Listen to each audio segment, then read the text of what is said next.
मुंबई की भागदौड़ भरी जिंदगी में रोहन शर्मा उम्र 26 साल एक प्राइवेट कंपनी में काम करता था।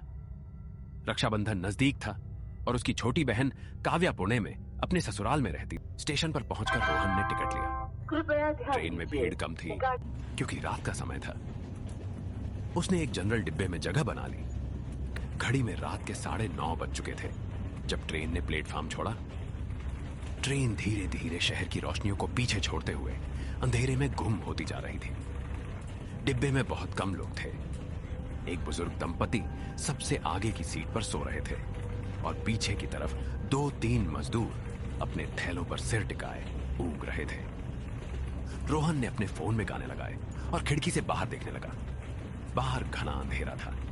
बीच बीच में कोई गांव या स्टेशन गुजरता, फिर वही सन्नाटा। करीब 1 घंटे बाद ट्रेन एक छोटे से स्टेशन पर रुकी। स्टेशन का नाम धुंधली रोशनी में मुश्किल से पढ़ा जा सकता था, खंडाला रोड। यहां कोई चढ़ा नहीं, कोई उतरा नहीं, बस सन्नाटा।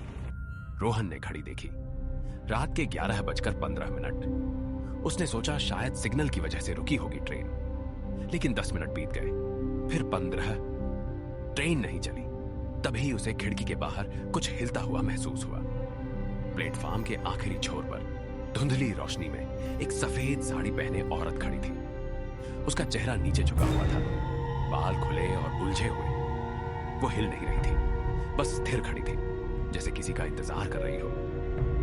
रोहन ने आंखें मली, सोचा शायद थकान की वजह से भ्रम हो रहा है, लेकिन जब उसने दोबारा देखा, वो औरत अब भी वहीं खड़ी थी और अब उसका चेहरा ऊपर उठ चुका था, सीधा रोहन की खिड़की की तरफ। रोहन के शरीर में एक अजीब सिहरन दौड़ गया। उसने तुरंत पर्दा खींच दिया। कुछ ही पलों में ट्रेन ने फिर से रफ्तार पकड़ी। रोहन ने राहत की सांस ली और खुद को समझाया कि यह बस उसका वहम था। रात का समय, थकान और अकेलापन मिलकर दिमाग में डर पैदा कर देते हैं। उसने पानी की बोतल निकाली, कुछ घूंट पिए और आंखें बंद करके सोने की कोशिश करने लगा, लेकिन नींद नहीं आई। कुछ देर बाद उसे महसूस हुआ जैसे कोई उसे घूर रहा है। उसने आंखें खोली और सामने की खाली सीट की तरफ देखा। वहां कोई नहीं था। फिर उसने अपने बगल में देखा, वहां भी कोई नहीं, लेकिन वो एहसास बना रहा जैसे कोई नजर लगातार उस पर टिकी हो। डिब्बे की बत्ती अचानक टिमटिमाने लगी। 1 बार, 2 बार, फिर बुझ गई। पूरा डिब्बा अंधेरे में डूब गया। बाकी यात्री गहरी नींद में थे, किसी को कुछ पता नहीं चला। रोहन का दिल जोर जोर से धड़कने लगा। उसने अपने फोन की टॉर्च जलाई और चारों तरफ रोशनी घुमाई। सब कुछ सामान्य लग रहा था, मगर जब उसने खिड़की की तरफ रोशनी डाली, खिड़की के शीशे पर बाहर की तरफ नहीं बल्कि अंदर की तरफ एक हाथ की छाप उभर आई थी, जैसे किसी ने अभी अभी शीशे को छुआ हो। रोहन उछलकर पीछे हट गया। उसका सांस फूलने लगा। उसने आसपास देखा। डिब्बे में कोई हलचल नहीं थी, सब सोए हुए थे। तभी बत्ती वापस आ गई। सब कुछ सामान्य दिखने लगा, मानो कुछ हुआ ही ना हो। ये सब मेरे दिमाग का खेल है। लेकिन गहरे में उसे पता था कुछ गलत था। अगले स्टेशन पर एक बुजुर्ग आदमी डिब्बे में चढ़ा और रोहन के सामने वाली सीट पर बैठ गया। उसने सफेद कुर्ता पजामा पहना था और उसकी आंखों में एक अजीब सी गहराई थी। बेटा, कहां जा रहे हो? पुणे बहन के पास। राखी है कल, क्यों? थोड़ा सहज महसूस करते हुए कि अब कोई और जाग रहा है, बुजुर्ग मुस्कुराया, लेकिन उसकी मुस्कान में कुछ अजीब था। इस रास्ते पर रात को सफर करना ठीक नहीं होता बेटा, खासकर इस मौसम में। बुजुर्ग ने खिड़की के बाहर देखा और धीमी आवाज में कहा, कई साल पहले इसी रूट पर एक ट्रेन दुर्घटना हुई थी। एक औरत अपने भाई से मिलने जा रही थी राखी बांधने, लेकिन ट्रेन पटरी से उतर गई। वो नहीं बच पाई। कहते हैं वो आज भी इस रास्ते पर भटकती है, अपने भाई को ढूंढते हुए। रोहन के रोंगटे खड़े हो गए। आपको ये कैसे पता? जब उसने जवाब का इंतजार करते हुए ऊपर देखा, बुजुर्ग वहां नहीं था। सीट खाली थी। रोहन हड़बड़ाकर उठ खड़ा हुआ। उसने पूरे डिब्बे में नजर दौड़ाई, लेकिन बुजुर्ग आदमी कहीं नहीं दिखा। डिब्बे के दोनों दरवाजे बंद थे। ट्रेन पूरी रफ्तार में थी। कोई इस तरह गायब कैसे हो सकता था? रोहन का शरीर पसीने से भीग गया। उसे एहसास हुआ कि जो कुछ भी हो रहा था वो कोई भ्रम नहीं था, कुछ असली था, कुछ जो इस ट्रेन में उसके साथ सफर कर रहा था। रोहन ने फैसला किया कि वो अगले स्टेशन पर उतर जाएगा और सुबह की ट्रेन पकड़ेगा। लेकिन जब उसने अपने फोन में समय देखा तो पाया कि अगला स्टेशन अभी 45 मिनट दूर था।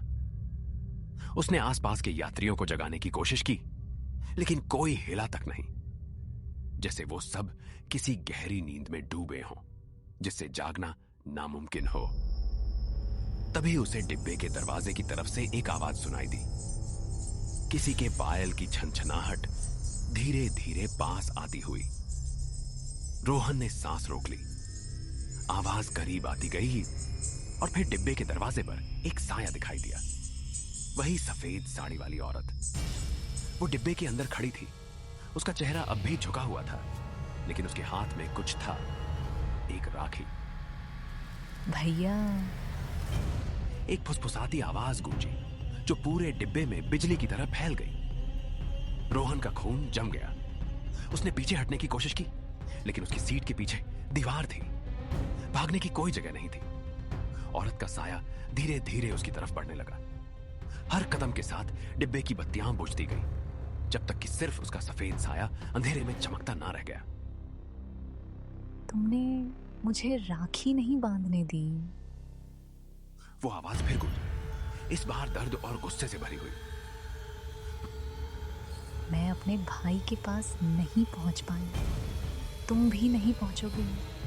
रोहन ने आंखें बंद कर ली और चिल्लाया। अचानक, माफ कर दो, मैं तुम्हारा भाई नहीं हूं, मुझे जाने दो।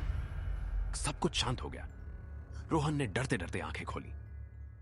डिब्बे की बत्तियां वापस जल रही थी। सारे यात्री सामान्य तरीके से बैठे या सो रहे थे, जैसे कुछ हुआ ही ना हो। वो औरत गायब हो चुकी थी, लेकिन रोहन की गोद में कुछ था। एक पुरानी धागे से बनी राखी जो कहीं से भी वहां नहीं आ सकती थी। रोहन कांपते हाथों से उस राखी को देख रहा था। तभी ट्रेन धीमी होने लगी। अगला स्टेशन आ गया था।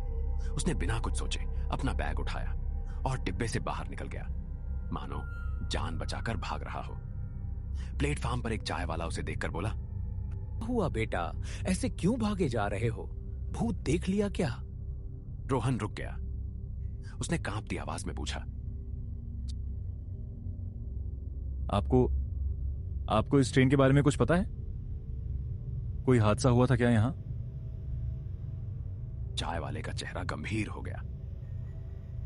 हाँ बेटा, परसों पहले रक्षाबंधन के दिन ही इसी रूट पर एक ट्रेन हादसा हुआ था। एक लड़की अपने भाई के लिए राखी लेकर जा रही थी, लेकिन ट्रेन पटरी से उतर गई। वो नहीं बची। कहते हैं हर साल रक्षाबंधन के आसपास वो अब भी इसी रास्ते पर अपने भाई को ढूंढती है। जो भी अकेला भाई इस ट्रेन में रात को सफर करता है, वो उसे अपना भाई समझ लेती है। रोहन के हाथ में पकड़ी राखी और भी भारी महसूस होने लगी। तो मैं कैसे बचा? उसने पूछा। चाय वाले ने मुस्कुराते हुए कहा, शायद तुमने उसे सच बता दिया बेटा। जो सच बोलता है उसे वो जाने देती है। जो डर के मारे झूठ बोलता है या भागने की कोशिश करता है, वो कभी नहीं पहुंच पाता। रोहन ने रात वहीं स्टेशन पर गुजारी। हिम्मत करके सुबह की ट्रेन से पुणे पहुंचा। जब वो काव्या के घर पहुंचा, बहन ने दरवाजा खोला और उसे गले लगा लिया। भैया, तुम ठीक तो हो? चेहरा इतना उतरा हुआ क्यों है? काव्या ने चिंता से पूछा। रोहन ने एक गहरी सांस ली और मुस्कुराने की कोशिश की। बस थोड़ा थक गया हूं, लंबा सफर था। काव्या ने राखी बांधी, मिठाई खिलाई और रोहन ने अपनी बहन को कसकर गले लगाया, इस एहसास के साथ कि हर भाई इतना भाग्यशाली नहीं होता।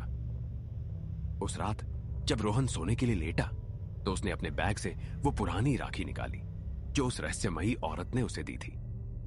उसने चुपचाप उसे एक पेड़ के नीचे दफना दिया और मन ही मन प्रार्थना की कि वो आत्मा जल्द ही अपने भाई से मिल जाए या कम से कम शांति पाले। अगर आपको यह कहानी पसंद आई हो तो वीडियो को लाइक करें, कमेंट पे बताएं कि आपको कैसा लगा और चैनल को सब्सक्राइब करना ना भूलें ताकि आप हमारी अगली डरावनी कहानी मिस ना करें। हिंदी स्टोरी वर्ल्ड टून्स की तरफ से आप सबको रक्षाबंधन की हार्दिक शुभकामनाएं। सुरक्षित सफर करें और अपनों का साथ ना छोड़ें।